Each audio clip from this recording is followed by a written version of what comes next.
संगत जी, प्यार से कहना जी, धन निरंकार जी। साथ संगत जी, एक कहानी आती है कि जब प्रभु परमात्मा सृष्टि का रचना कर रहे थे तो वहाँ महर्षि नारद जी आकर के पूछे, प्रभु आपने तो पूरी सृष्टि का रचना एक क्षण में कर दिए और ये नारी का रचना करने में 1 हफ्ता लग गया, इसका क्या कारण है?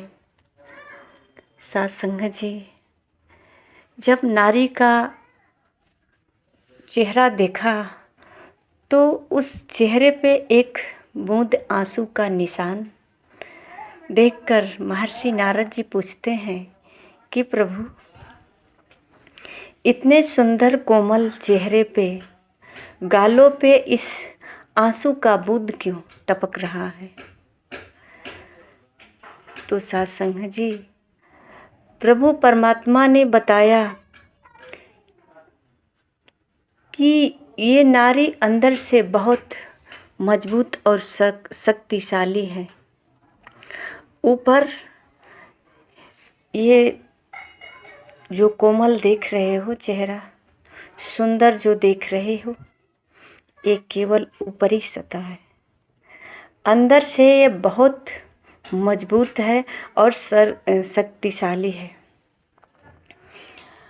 साथ संगत जी, आंसू के रहस्य बता रहे हैं कि जब ये नारी किसी के दर्द को ग्रहण करेगी, ये पूरे सृष्टि की दर्द को जब ग्रहण करेगी तो इन आंसुओं से अपने आप को मतलब कि ये आंसू जब बह जाएगा तो नारी को थोड़ा सा राहत मिलेगा। और जब तक आंसू नहीं बहाएगी तो समझ लो कि ये अभी नाजुक नहीं है, अंदर से नाजुक नहीं हुई है, ये अंदर से नरम नहीं हुई है। अंदर से जब नरम हो जाएगी, टूट जाएगी, तो इसके आँखों से आंसू बहने लगेगा और ये आंसू बहा करके अपने अंदर के दर्द को कम करेगी। जितने पूरे सृष्टि का दर्द को जो ग्रहण की है, ये आंसुओं से ही उसको यानी जैसे कहा जाए कि खाना पचता है, उसी तरह से उस दर्द को बहाएगी। साथ संगत जी कह रहे हैं कि ये जब तक आंसू नहीं बहा रही है, अगर नारी के आँखों से आंसू नहीं बह रहा है तो यहाँ खतरे का डर है। इसके अंदर क्या चल रहा है? साथ संगत जी, वैसे तो एक कहावत कहते हैं कि त्रिया चरित्र के दैयो न जाने।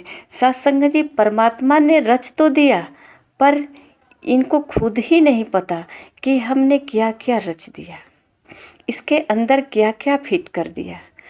ये कहानी कहती है कि भगवान नारद जी को बता रहे हैं कि इसीलिए नारी को रचने में 1 हफ्ता लग गया। साथ संगत जी, हरदेव बाड़ी का पद कहता है, ये सच है साथ संगत जी कि निराकार ही धन्य है, इसने दिए कंचन काया है, इसने ही बल बक्सा तन में ऐसा रूप सजाया है। निराकार ही धन्य है, इसके कारण चलता जीवन है, सांसें आती जाती है, ये दिल है, दिल में धड़कन है। यह परमात्मा ने ही रचा है, इसीलिए तो परमात्मा को परम पिता परमात्मा कहा जाता है। यही पिता है, क्योंकि इस सृष्टि का रचना करने वाला यही है। इन्हीं से ही तो पूरा संसार, ये जो संसार है, कुल सृष्टि का रचना करने वाला ये है, यही सबके पिता हैं। आज जैसे किसी घर में हम कहते हैं हमारे माता पिता, तो अगर जिसके 2 बच्चे हो, 3 बच्चे हो, तो अपने पिता को ही पिता कहता है। साथ संगत जी, ये पूरे सृष्टि का एक ही पिता है, परम पिता परमात्मा। और सृष्टि का रचना किया इनको ही पता है, जो कुछ मानव के अंदर होता है, ये सृष्टि में जो कुछ भी होता है साथ संगत जी, ये परमात्मा रचनहार का यही इनकी ही रचना है। ये कारण यही है, निवारण भी यही है, यही सब रचना में किए हैं साथ संगत जी। इसको कौन समझ सकता है? कभी कभी लोग कहते हैं कि हमें तो पता ही नहीं था कि ऐसा भी होगा। तो कैसे पता हो सकता है? ये कार्य जिसने किया है पता तो उसको होना चाहिए ना, वो उसको है ना। और साथ संगत जी हमें कैसे पता चल सकता है? तो साथ संगत जी ये परमात्मा ही हैं जो काया को रचने वाले हैं, और काया के साथ साथ क्या संस्कार रचे हैं। ये बुद्धि बल बख्शने वाले हैं। किसी की सुंदरता, तो हम कहते हैं कि किसी का चेहरा नाक नक्शा कुछ ऐसा है कुछ वैसा है, किसी का कलर ऐसा है तो किसी का कलर वैसा है। ये सब बनाने वाला परमात्मा है। और साथ संगत जी ये सृष्टि में कमी निकालना मतलब प्रभु परमात्मा के कला में कमी निकालना, प्रभु के जो ये रचना है इस रचना में कमी निकालना। तो इसीलिए साथ संगत जी योगी जन जो है, जो इस रहस्य को जानते हैं कि ये रचनहार परमात्मा है, तो रचना तो अपने मर्जी से किए हैं। कैसे किए हैं, क्यों किए हैं, इसका क्या कारण है, इनको खुद ही नहीं पता। तभी तो कि गाया जाता है कि साथ संगत जी तिरिया चरित्र का दैयो न जाने। तो साथ संगत जी ये तो केवल नारी पर कहा जा रहा है, बाकी संसार को तो परमात्मा ही रचे हैं। तो साथ संगत जी नारी के अंदर ही रचना होता है। ये नारी इतनी मजबूत परमात्मा ने बनाया नारी को कि नारी के अंदर इतनी शक्ति है कि इन्हीं की शक्ति से इन्हीं के सहारे परमात्मा ने सृष्टि का रचना किया है। ये 9 माह जो गर्भ में रचना करते हैं बैठकर, जैसे किसी हम ऑफिस में बैठ कर के कोई कार्य करते हैं घर में बैठकर, तो एक तरह से देखा जाए तो ये परमात्मा का हेड ऑफिस ही है जो इसमें बैठ कर के रचना करते हैं। इसी में तो नाक नक्शा आँख बाल ये सारे जो हैं, चाहे वो पशु के गर्भ में हो चाहे मानव के गर्भ में हो, या 84 लाख योनियों से जितने पैदा होते हैं अंडे बच्चे, इन सब का रचना करने वाले तो यही है ना, प्रभु परमात्मा। जैसा कि संसार जी लिखे हैं कि 84 के 4 रूप में बांट दिया ये सृजनहार, अंडज पिंडज स्वेदज उद्भिज इन्हीं बीच है कुल संसार। ये सब जो है अलग अलग रचना करने वाला एक ही परमात्मा है और सबका अलग अलग रहस्य है। तो साथ संगत जी रही बात ये नारी जात की, तो एक पुरुष और एक नारी, और साथ संगत जी ये दोनों के संयोग वियोग से जो है कहते हैं कि सृष्टि की रचना होती है। तो साथ संगत जी नारी के गर्भ से जो है रचना किए, और पालन पोषण भी नारी के माध्यम से ही होता है। इस सृष्टि का पालन पोषण नारी के माध्यम से ही होता है। आज संसार में साथ संगत जी देखने को भी मिल रहा है कि अगर जिस घर में नारी ना हो तो उस घर में वंश कहाँ से बढ़ेगा। ये भी कहा जा सकता है कि पुरुष ना हो तो वंश कहाँ से बढ़ेगा। तो ये दोनों का ही साथ संगत जी संयोग से होता है। पर साथ संगत जी अगर बच्चे को पालन पोषण की बात आती है तो परमात्मा ने नारी के माध्यम से ही किया है। बच्चे के मुख में पैदा होते दांत नहीं होता है तो नारी के स्तन से ही दूध दिया है कि ये बालक पी करके बड़ा होगा, चाहे वो पशु का बालक हो या मानव का बालक हो। और साथ संगत जी कितनी पीड़ाएं को सहन करती है नारी जो बच्चे को जन्म देती है, चाहे वो जो भी जात की हैं, पशु हो या मानव हो। तो साथ संगत जी ये पुरुष जो है इसे केवल महसूस कर सकते हैं, लगाव के चलते उनको इस पीड़ा से कोई लगाव नहीं, इस पीड़ा को वो समझ भी नहीं सकते कि कितनी पीड़ा हो रही होगी, ये तो केवल नारी ही समझती है। पर सत्संग जी परमात्मा ने ऐसा एक इस रचना में गुण है कि पीड़ा के मतलब कि प्रसव के समय ही पीड़ा, और तुरंत जो है प्रभु ने ऐसा किया कि ये नारी के होठों पे मुस्कान आ जाता है। और साथ संगत जी इस पीड़ा के समय आँखों में आंसू नहीं आता है। साथ संगत जी आंसू ये नारी को उस क्षण नहीं आता जिस समय ये सृष्टि की रचना कर रही होती है, मतलब ये प्रसव होता है, उस प्रसव पीड़ा में आँख से आंसू नहीं आता। ये परमात्मा ने क्या खेल रचाया है। इससे पीड़ा अधिक कब हो सकती है जबकि नारी आँखों से आंसू बहाती है। तो सत्संग जी नारी उस समय नहीं आंसू बहाती है, आंसू तो तब बहाती है जब ये सृष्टि की पीड़ा को महसूस करती है, जब उसके अंदर ये पीड़ा होती है सृष्टि का। तो सत्संग जी तब उस दर्द को महसूस करके अपने आँखों से आंसू बहाती है। ऐसा कहानी में ये तो नहीं पता चला कि ऐसा क्यों हुआ कि ये औरों के दर्द में आंसू क्यों बहाती है। अपना तो ये जो दर्द है इस वक्त तो आंसू ही नहीं आया।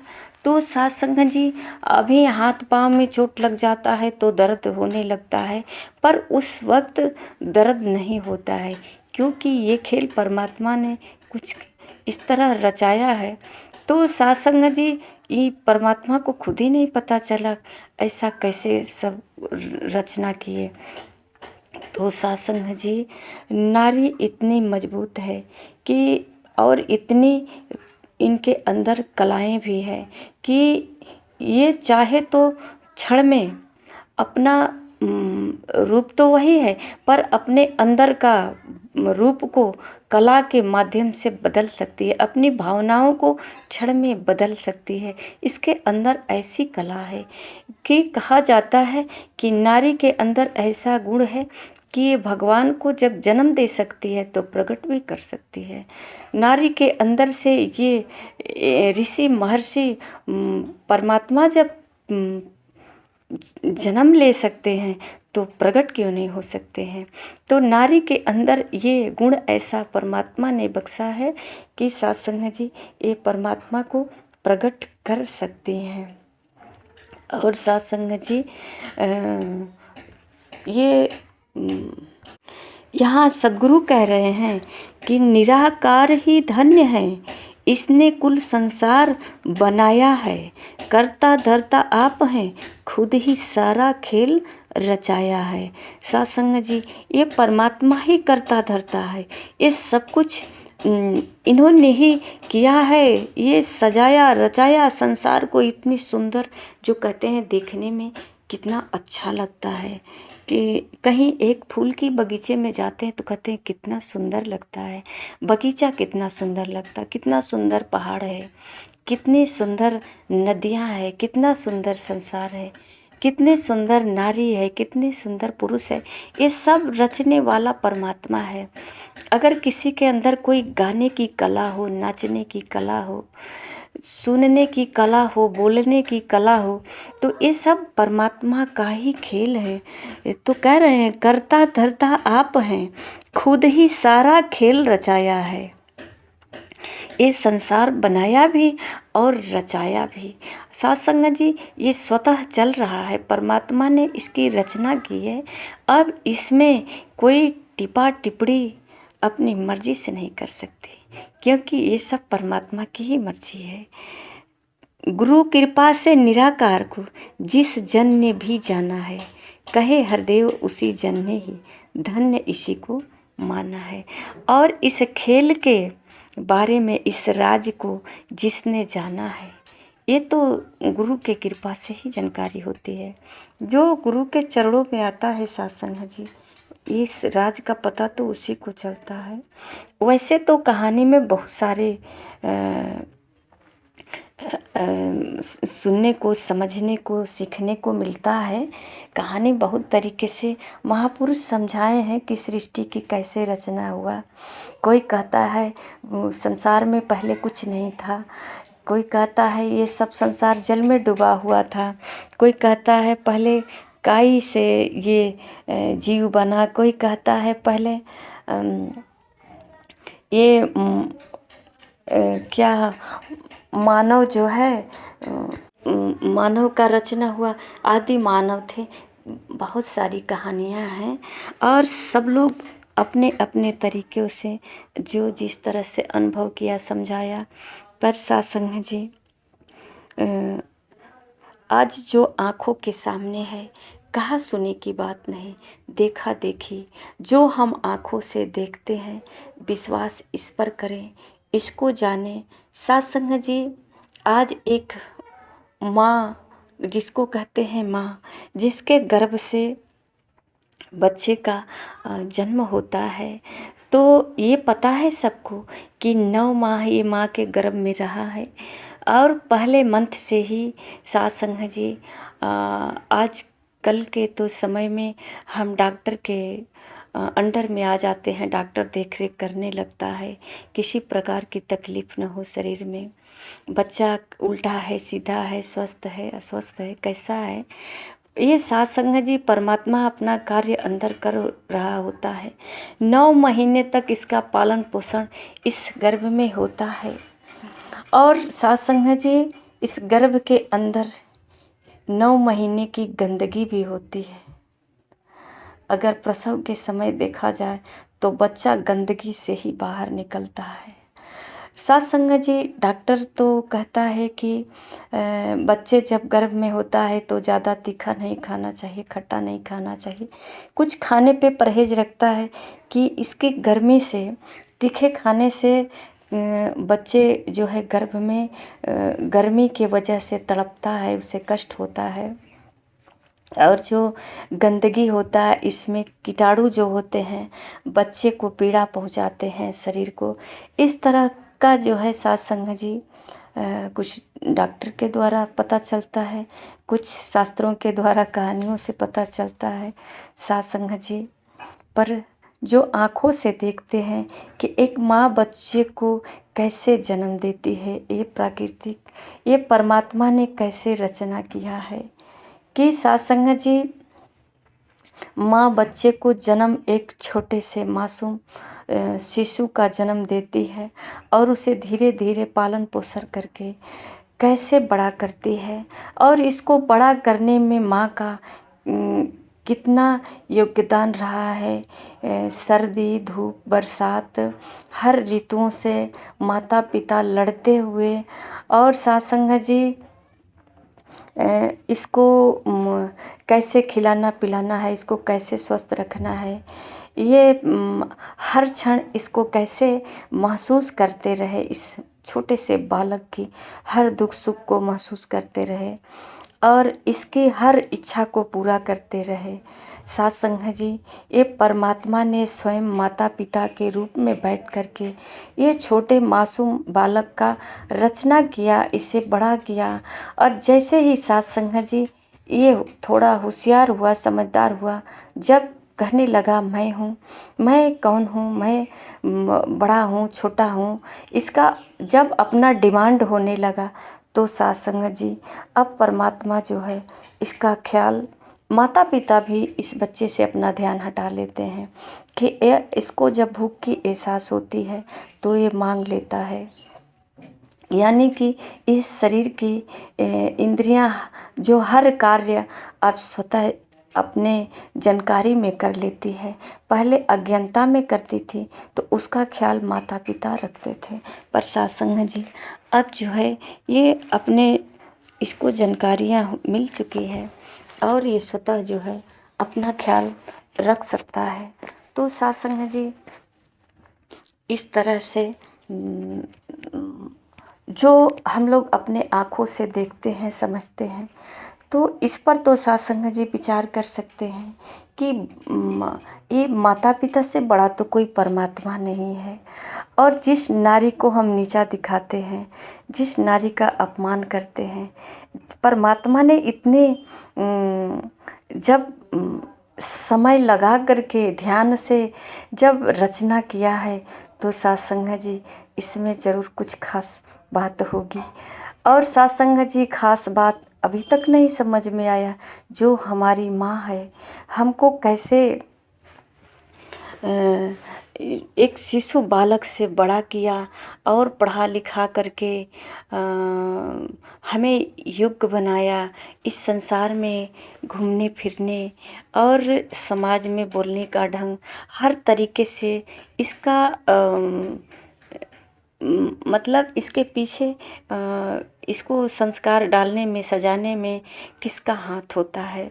तो सत्संग जी अगर कहा जाए करण करावन हार तू ही, ये करण करावन तो परमात्मा है, ये सृष्टि को सजाया रचाया और चला भी रहा है।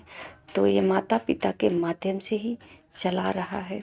एक रचना करता है, फिर ये अगला माता पिता बनने को राजी हो गया। अब ये इससे रचना किया तो सत्संग जी अब इसके बाद अगली पीढ़ी पे ये तैयार हो गया रचना करने के लिए।